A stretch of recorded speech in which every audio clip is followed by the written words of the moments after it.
What's up, guys? If you are watching this video, that means you are looking for ways to break 18 minutes in a 5K.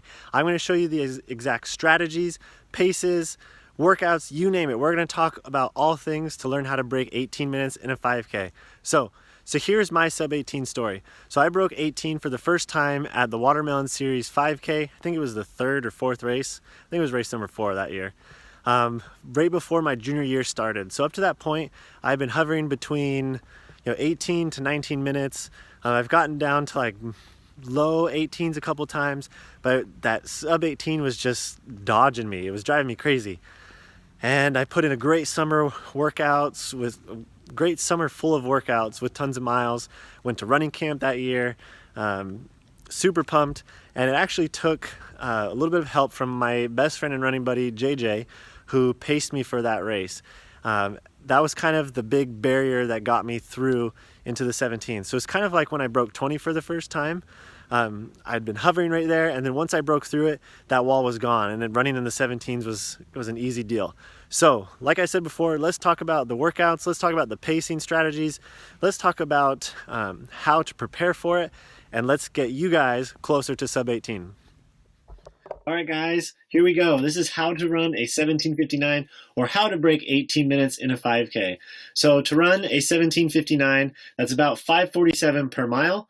Do that 3 times with a little bit for the 0.1 and you'll get 17:59. So if you were to run perfectly even splits in that 5K, it would look something like this. You'd go 5:47, 11:35, and then about 17:22 through 3 miles, then adding the 0.1 to get the 17:59. So here's a little bit of comparison. So in a lot of races, you hear people talk about a positive split or a negative split. So a negative split is when you start slow and get faster as the race goes on. And then a positive split is the other way around, where you start fast and kind of slow down towards the end. Now, the most important thing to remember about negative and positive splitting is everybody is different. So what works for me may not work for you, and what works for you may not work for me.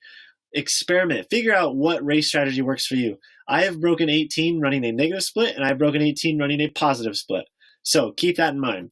So here's what it would look like if you had a 1 or 2% negative and positive split.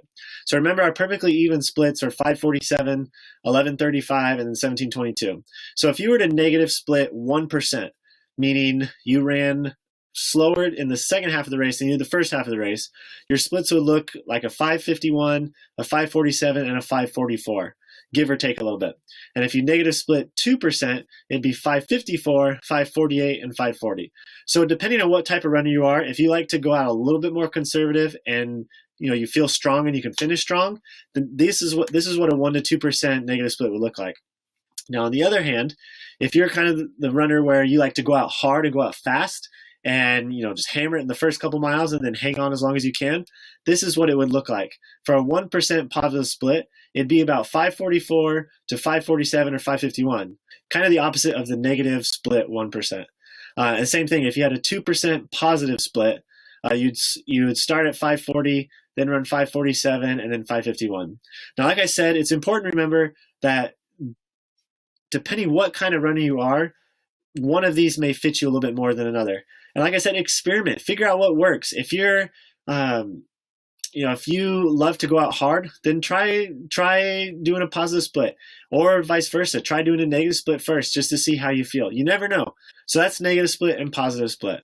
So let's talk about target paces. Now, easy pace is kind of subjective, but as a good kind of parameter to keep it between, keep your easy pace between 7 minutes to 8 minutes per mile. Now, don't go out and run 7 flat for every single mile, but also don't go out and run 8 flat for every single mile. Try and keep it somewhere in between. The whole point of an easy pace is you want to get that aerobic benefit without taxing the body tremendously. So that's where that 7 to 8 minute pace comes from. Remember, an easy pace is if you can sing happy birthday while you're running, that is a good easy pace. So tempo pace. Now, some people call this threshold pace. Some people call it tempo pace. Just know right now I'm talking about one and the same. So a good tempo pace would be about 6 flat to 6:05. And then a good interval pace would be about 5:30 to 5:40 per mile. 400s, you want 120 to 125. 800s, 245 to 250. Now, you may be saying, wait. That goal interval pace is faster than race pace. Yes. The whole point of intervals is to prepare the body to run fast in a race. Now remember, in intervals, they are intervals. You get a break in between each one. So that's why it's okay to go a little bit faster than race pace in intervals, okay? All right, so let's talk about workouts. So if you've been in one of my other videos, I like to break workouts down into fast categories and strong categories, category A, category B. So fast categories, or the fast category, I like to do kind of in the beginning of the week. For me, I do it on Tuesdays. You can do it on any day you want. But here's some sample workouts. So kind of my bread and butter for 5K training is 5 by 1K. With about 2 minutes rest in between each one. You can alter that rest depending on weather and fatigue and all that stuff, but shoot for about 330 to 335 per kilometer, which would be about 538 to 546 per mile. Another workout very similar to that is 6 by 800 meters or 8 by 400 meters.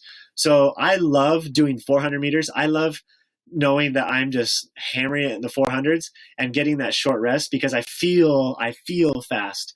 800s to me are really hard. Now to you that may be something totally different, but those are also good workouts, 6 by 8 and 8 by 4. On the other side of things, strong workouts. So these are things like threshold or tempo runs, long intervals, so something like a 20-minute tempo. So remember we said our tempo pace is about 6 flat to 605. So if you're doing a 20-minute tempo, what I would like to do is start with a 1 to 2 mile warm-up, nice and easy, then go straight into the tempo. No break, no nothing. Just go straight in. So if you hit that 6 flat to 605 pace, you'll be running that 3.25 to 3.3 mileage, I guess a distance for that 20-minute tempo. Then after that, do a couple mile cool down. Again, nice and easy.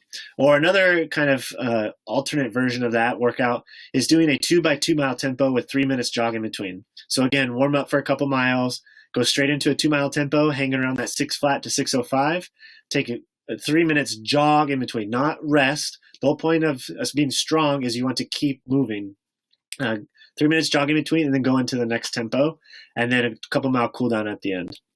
So weekly layout. So here's how I suggest setting up your week. Now, again, this is very subjective. So whether you want to only run 4 days a week, whether you want to run 6 days a week, heck, if you want to even run 7 days a week, you can do that too. But ideally, you'll want to run 4 to 6 days a week. So you'll want to have a long run. I like to do my long runs on the weekend, usually on Saturdays. Build up to at least 10 to 12 miles. Now, don't go out and just start running 10 to 12 miles. Gradually build up to that, 6, 7, 8, 9, 10, until you hit that 10 to 12. Now, next you want a couple easy days in there. Remember, easy running is a conversation pace, meaning you're not going out there and hammering it. The whole point of easy day is to recover while getting that aerobic benefit. So an easy day for you should be about 40-ish minutes of running. And depending what pace you go, that could be anywhere from what, about 5 miles to probably between 5 and 6 miles.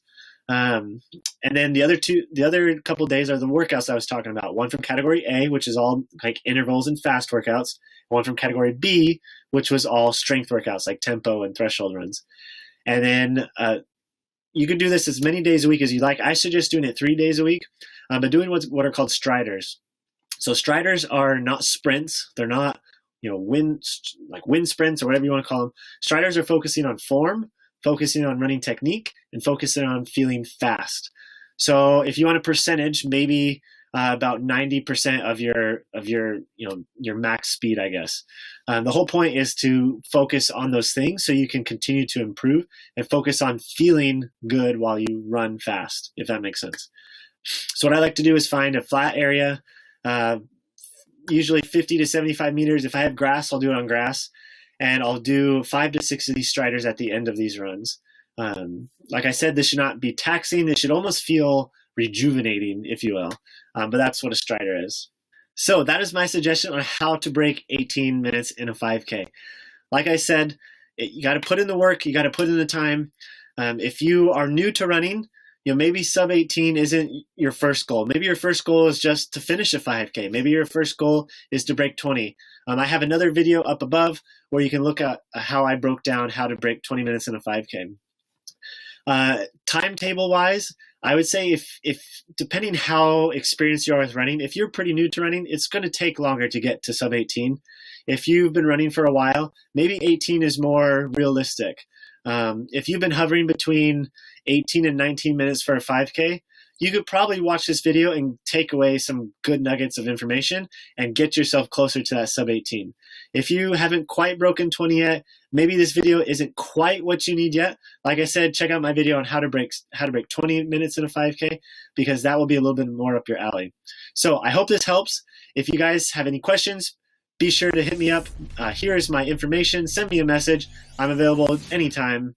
If this video has been any benefit to you, be sure to hit subscribe. Leave a comment down below. Let me know what your 5K PR is. I love making these how to break whatever minute 5Ks. I want to help you guys out. So let me know what your 5K PR is so I know what video to make next.